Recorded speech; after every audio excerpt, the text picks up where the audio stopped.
All right, last lesson.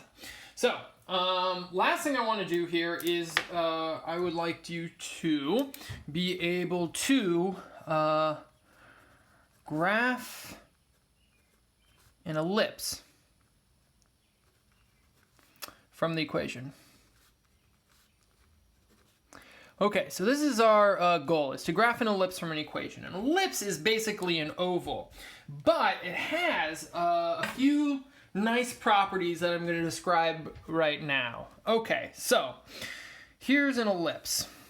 It's basically an oval. There is the center. This is the center. And then there are two focal points.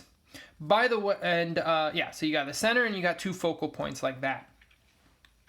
Obviously, this is a horizontal ellipse, but you can also have a vertical one, where here are the focal points and here's the center. So, but if you have this, basically the properties of it are such that, for one, the distance from here to anywhere on the wall and then back there, A plus B is always the same, okay? So this distance, no matter if I, so that's one, right?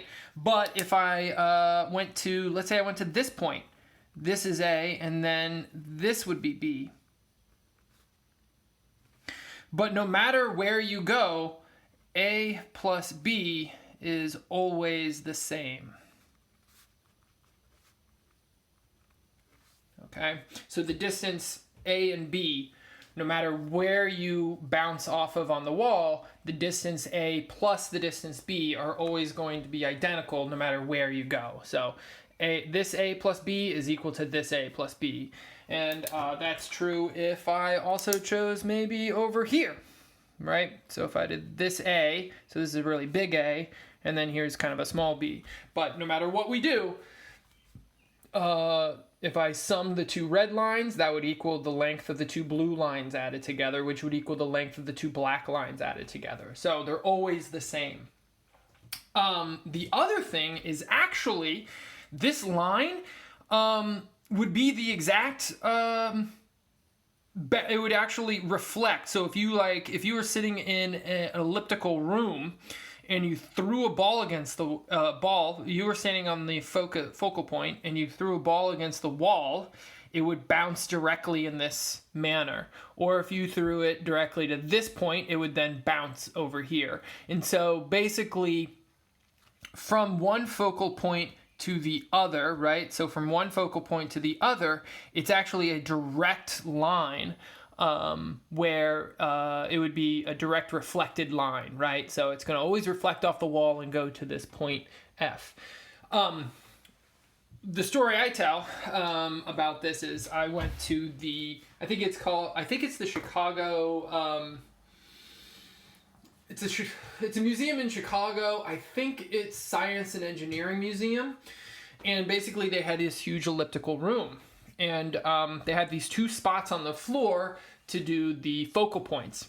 And if you stood over here and whispered really softly, the person on the other focal point could easily hear you, even though they were very far away. Not only that, but no other person in the room could actually hear you. And the reason is that if you stood here and whispered, yes, you don't have that many sound waves, or your sound waves aren't that strong, but every single sound wave is going to travel away from you. Whether it goes in this direction, it reflects off and goes over here, or this direction, it reflects off the wall and goes over here, or this direction, it would reflect off the wall and go over here, or in fact, even if it went behind you, it would reflect off the wall and end up over here.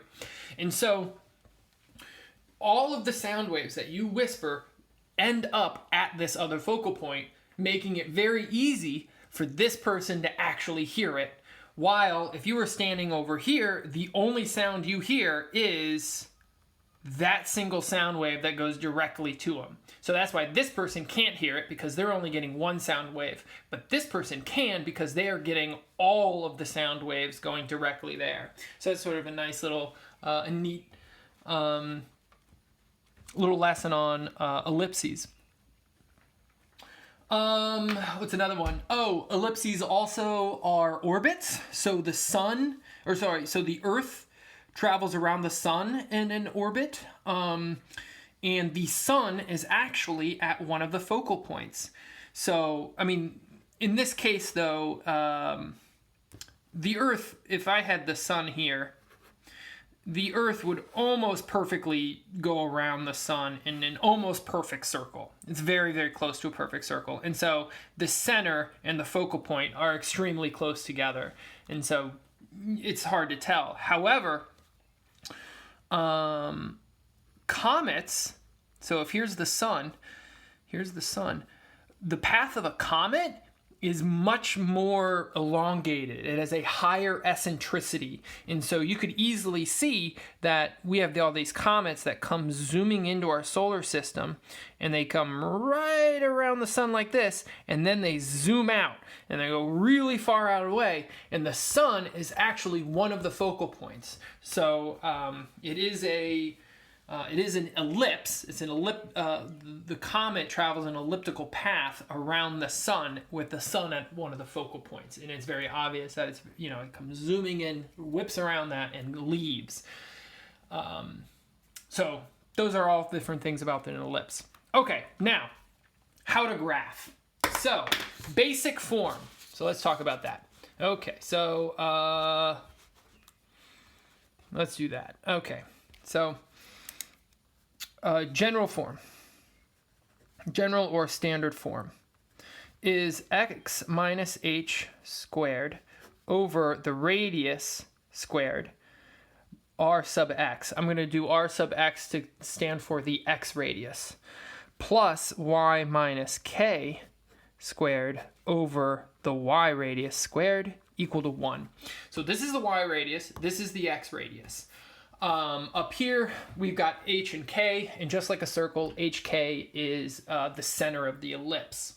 So let's show you one. For example, if I had x squared over 4, and then I had y squared over 16 equal to 1, that would mean the radius for x is 2, and the radius for y is 4. The center, since I'm not subtracting either h or k, the center is 0. Okay? So we've got this, we got the center at 0.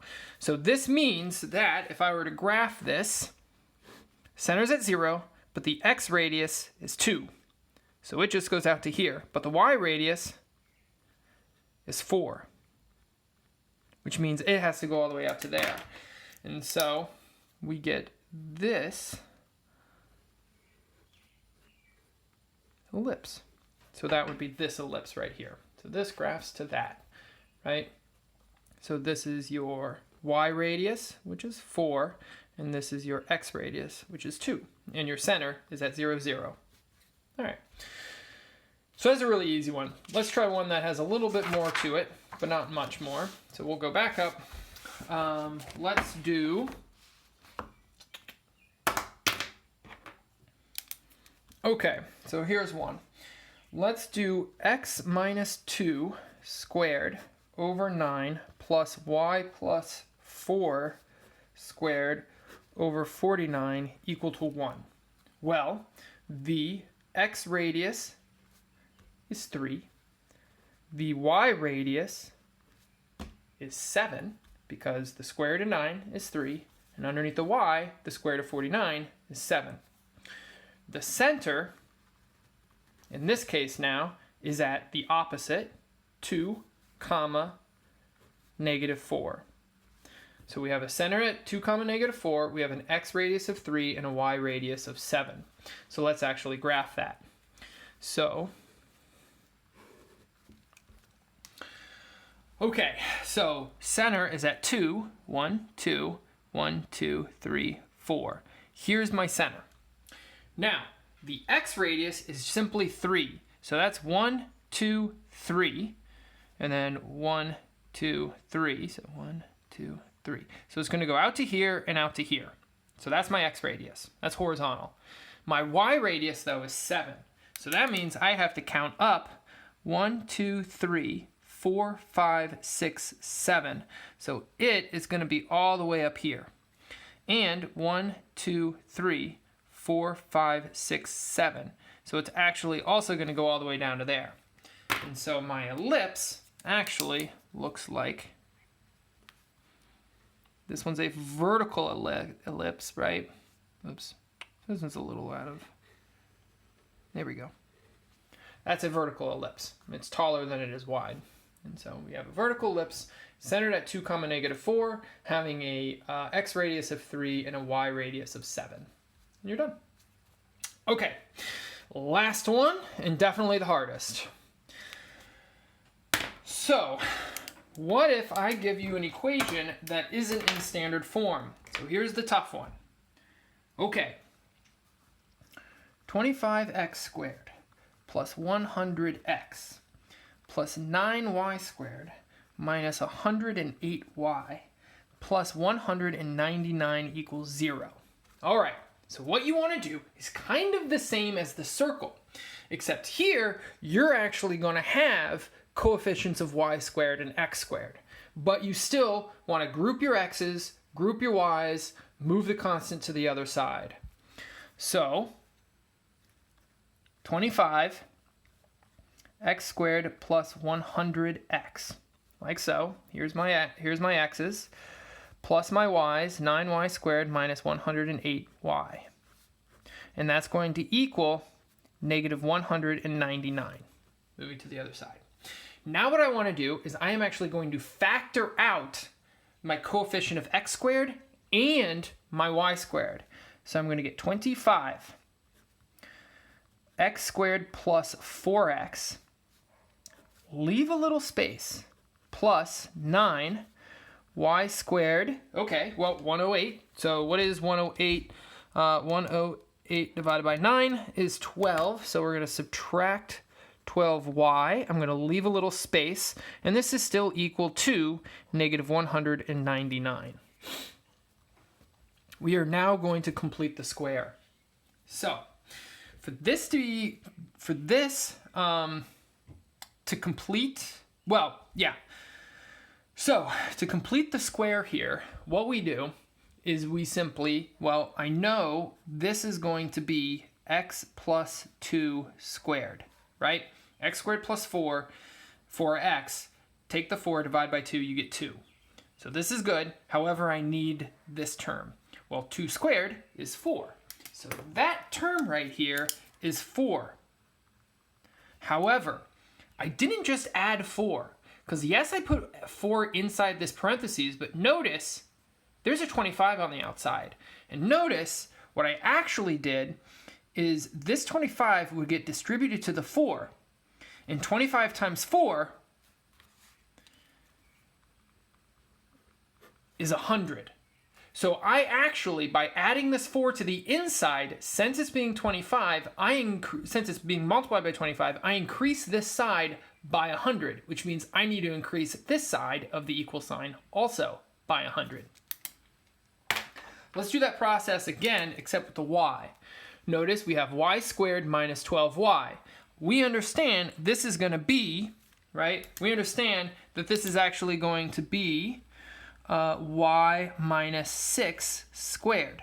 But if it's y minus 6 squared, I know negative 6 plus negative 6 is negative 12, so that checks out. But negative 6 times negative 6 is actually a positive 36. So I just added 36 over here. But in fact, that 36 gets multiplied by this 9. So 9 and 36, I actually increase this entire side of the function by 9 times 36.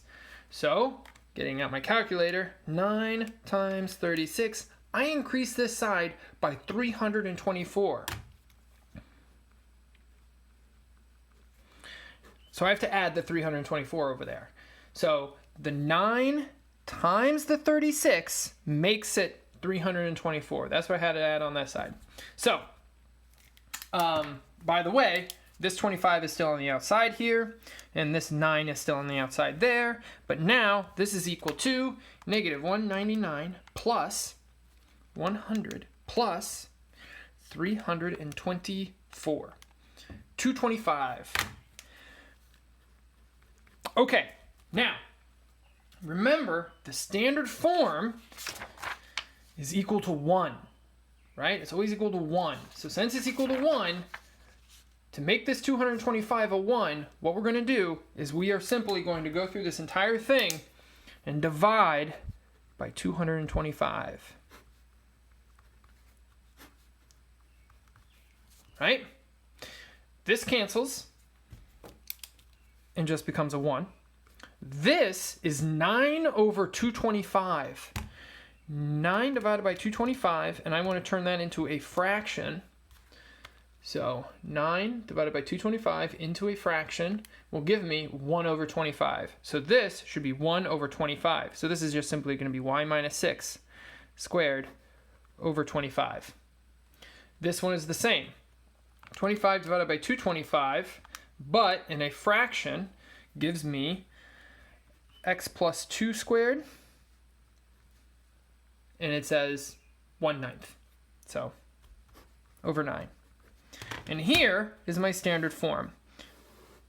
So yes, that was quite a bit of work, but we got through it, and now we can easily graph this. We understand that the center is at -2, 6, and the radius for x is 3, and the radius for y is 5. So let's see, -2, 6, so it's going to be it's going to be up here. So 1, 2, 3, 4, 5, 6. Here's the center.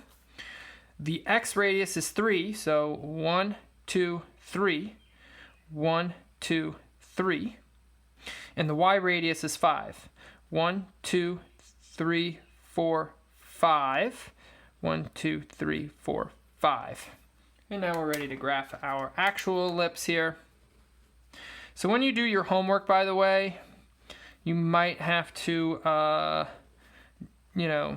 get out a scrap piece of paper and do all of this, because this takes a while, and then just put the graph on your paper. Anyway, that's it. That's your last homework assignment and your last lesson. So that's an ellipse and circles. So good luck with that, and I hopefully will talk to you soon. All right, goodbye.